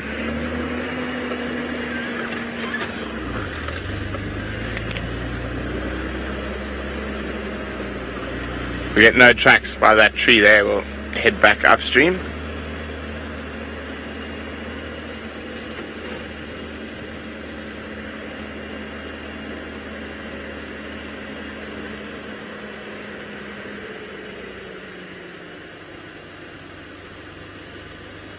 Let's just see there where the path joins the riverbed. No, Colin, leopards are not big bathers in water. They prefer to bathe in saliva, of course.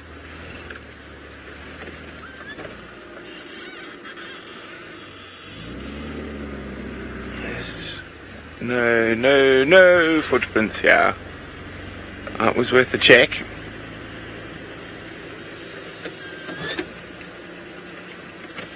Okay. Are you holding on, Dave? Whee!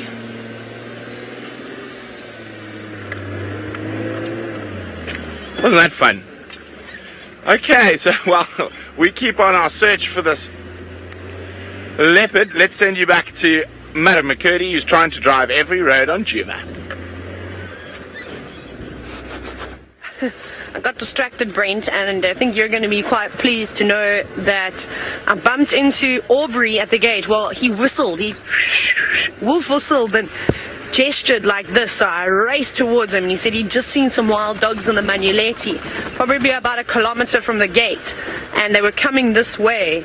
So hopefully they don't get distracted and they make it all the way along the fence line and come back into the Sabi sand. So I've been doing loops and laps around and hope that I'm going to see them on their way in. So we'll stop and have this look at this wildebeest, and then I'll go back down towards the gate again.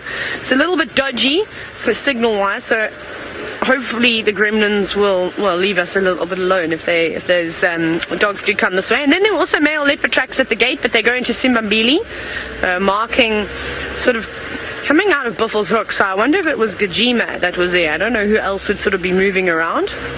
But quite interesting. All the action was down at the gate today, and well, hopefully more action to come. Hello, wildebeest. I will show you the wildebeest in 2 seconds. Hi, boy. Where's your ladies? Got none? Oh, shame. You should go and challenge that fella on the open plains of quarantine. He'll be able to. Well, then you can trade. No, he's running away. Typical. Why are you running away? Come back. Ooh, limpy. See, he's got a problem with his front left leg. Probably not anything too hectic, because it doesn't seem to be too bad.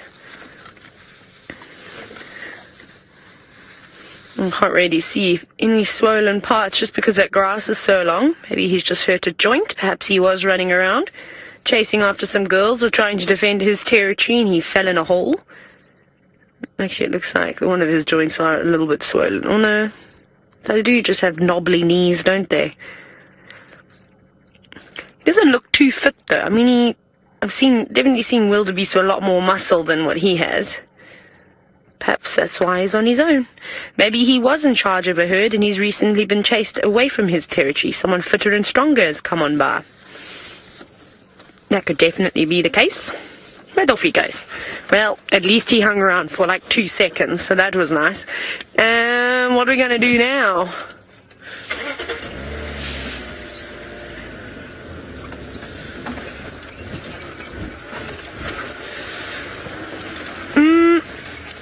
Now, I believe there's a bit of a discussion going on at the moment about whether there is a rehab for bigger mammals in the Kruger area. Not so much in the Kruger area, but Hoedspruit. There's the Wildlife Center, Moholoholo. I think wasn't Sandile. It was Sandile sent to the Wildlife Centre or Maholo Holo. I can't remember, but he was sent to one of them. James is obviously talking about Sandile a little while ago. One of Shadow's cubs that took a rabid dog. And anyway, he went and he was rehabilitated there and then released again. I just forgot which centre it is. There is, but remember the thing is that if it's because of if it's an injury that was caused naturally from an animal fighting, or it just was sick, it was weak, something along those lines, no one's really going to intervene. We typically let the animals, will then pass on naturally. And the only time we will intervene is because of human interference. So, for instance, that was a dog that came from the communities coming into the reserve, which is now going to spread rabies around and can decimate many different mammal populations. So there we needed to intervene to curb that outbreak. Then, of course, if there's a snare on an animal, if an animal's been shot, any of these types of things, then we, of course, will intervene. And there are places nearby. But ideally, what they will try and do is actually just leave the animal here, treat it once, and let it carry on and do its thing. And then if they see it again and again, they might re-dart it and then constantly keep treating it. You don't really want to move an animal out of a reserve. They're very sensitive to anesthetic, and a lot of the times they don't end up making it just from something like anesthetic. The stresses that they go through, they can overheat. It's a huge risk in transporting animals. So I remember what they did with a rhino once. I think I told you the story of this old bull in the southwestern corner of the Sabi Sand. He'd been beaten up by another rhino bull, but because rhino species are on the decline, because of us as humans, the Sabi Sand Viltain thought it was only fair to help him out, and they treated him. But what had happened was this other male had basically jabbed him with his horn, and unfortunately it had gone right through the sheath of his penis. Not very nice, eh? And they ended up having to operate. He couldn't retract his penis, so then he was getting sunburned, and it was just a disaster, all sorts of things. Mildred. Hi, Millie. Let's have a look at the millipede. Check, there's no one behind me. And they treated him a number of different times. I think eventually he would have died of old age. He was a very old boy. But I think while I was there, they treated him about 3 or 4 times, where they constantly kept giving him antibiotics and cleaning the wound, cutting away at the dead skin, and eventually he was able to retract his penis back into the protective sheath again. So that was quite nice to sort of see a success story like that. But there we go, millipede on the move, going very slowly, hoping to cross the road without being squashed or without being eaten by anything. Look at all those legs. Lots and lots and lots of little legs. I always love seeing these critters on bushwalk. I think it's really cool when you get up close and personal with these creatures. And that's what's so nice about those bushwalks, isn't it? You can see them from a different angle than you normally would when you're in the car. Not a particularly big one. Normal, average size, maybe about 15 centimeters, 20 centimeters. No, I talk nonsense. Not even, maybe about 15 centimeters in length. Half the length of a ruler. Taking its time, although maybe moving quickly in its mind. But for us, it's probably going to reach the grass and safety in maybe about 2 minutes. Getting there. It's got a little way to go.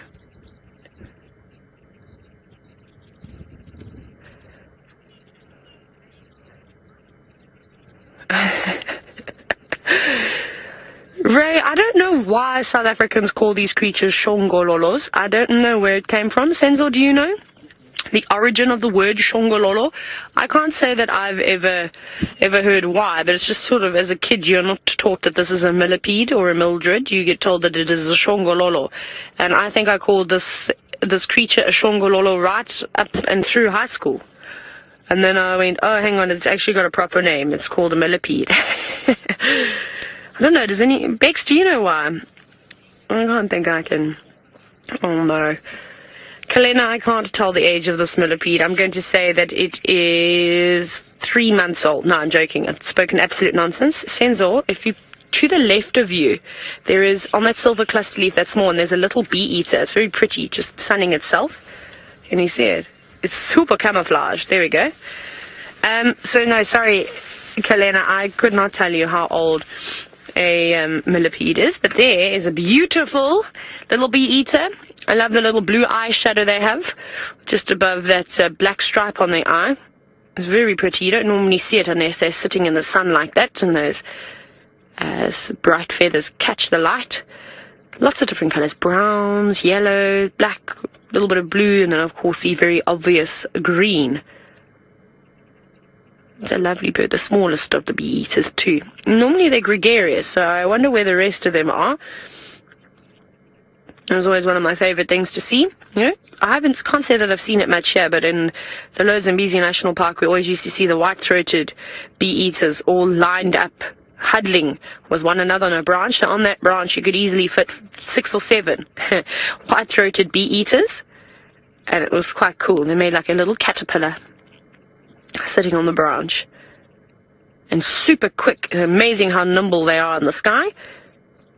Unlike the white-crested helmet shrikes that we saw earlier that were jumping from branch to branch trying to find insects, these guys will catch their food while they're flying. They're incredibly good at that. They're like little acrobats in the sky. All fluffed up, though. I'm surprised we haven't seen any more. Just preening itself at the moment.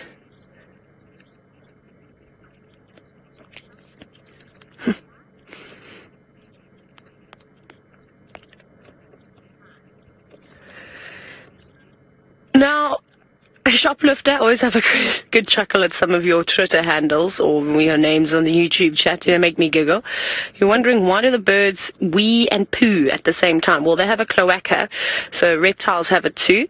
So there's no sort of difference between the urine and the feces. It all comes out at once. Why they have it and why reptiles have it, I'm not exactly sure. Why no mammal species have it and why they're able to separate it. I don't know the answer to that one, unfortunately, but I'm pretty sure somebody is going to send me an article about it, so thank you in advance. But they're lovely little birds. Come on, fly and catch something first. Show us how nimble you are in the sky. Luckily, Senzel's had some time to thaw out as well, otherwise it would be difficult to try and focus on and follow a bird too early in the morning in winter.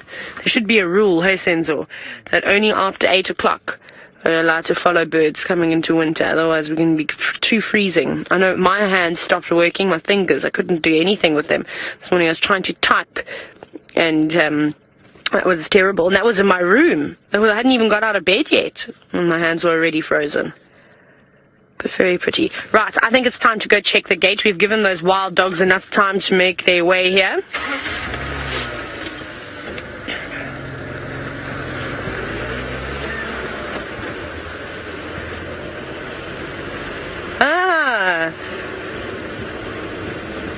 So Maputo and consulting detective, thank you very much. That's so interesting. So you said where the word Shongololo comes from is the word, did you say, Bex? Ulushongo. Did you say that? Ulushongo or Ulushonga? Ulushonga. There's a Ulutoras. No, I'm joking. That's not such a word. Okay, and that means it rolls up. Hello, little Speaks Hinge tortoise, also coming out now. This is not Gregory, but you can see this one has been in the mud somewhere. You're very dirty. You need a wash. You need to go to the tortoise wash. And they have high pressure hoses where they spray them down. Just quickly sneaking across the road. I'm sure it will go out and find some flowers, maybe some mushrooms. Hey, Mildred better be careful back behind us, because these tortoises love to eat the shongololos. Very cool. And now it's gone. Even the tortoises have disappeared in the grass today. Lovely. Right. I know that Ralph was going to check a couple of the hyena dens. Let's go and see if he's had any success.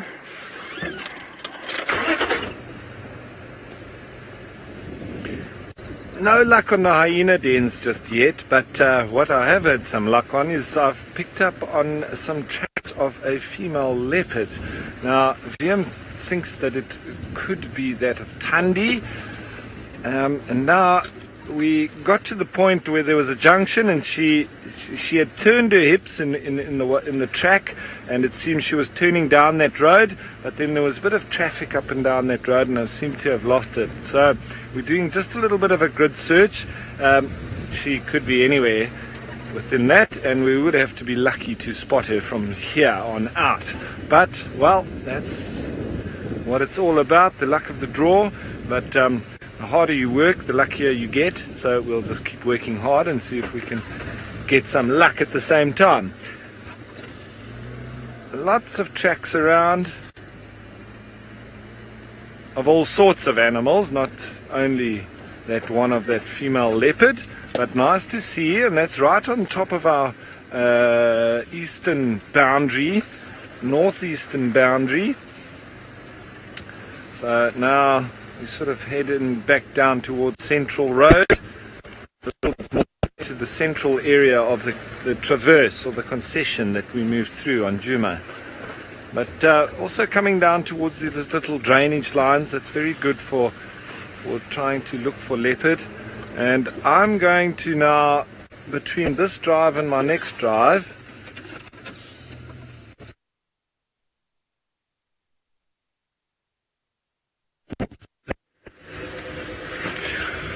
Oh dear. Well, it seems like Rolf is having a bit of a struggle with the gremlins. And we're having a bit of struggle finding Hosana again. I mean, we must have had our eyes off him for less than 5 minutes before he disappeared. I heard some squirrels alarming up here, so I'm going to go around, see if he's heading towards Vulture's Nest. And I think I'll do one last loop around here. If I don't get anything, I'm going to go back onto those very fresh Tundi tracks I left because he arrived at the car all on his own.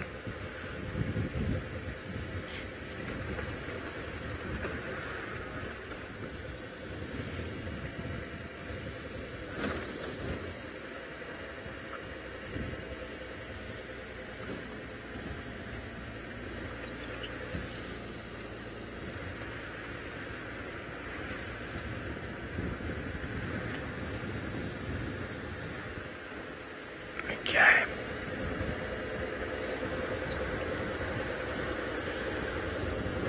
So far, no luck. But it's one of those difficult ones to decide what to do. Why don't you guys just make it easy for me? Should we keep looking for Hosana, or should we go get back onto those Tundi tracks? Hashtag Safari Live, what should we do?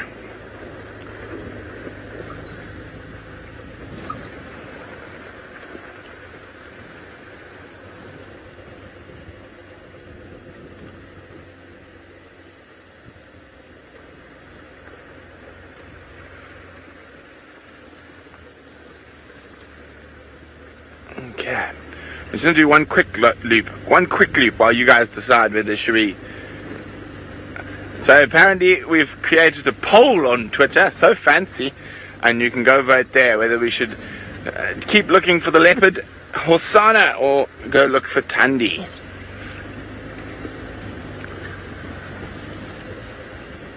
Now, often the squirrels are alarming at nothing, and the day we want the squirrels to alarm at Hosana, they just keep quiet.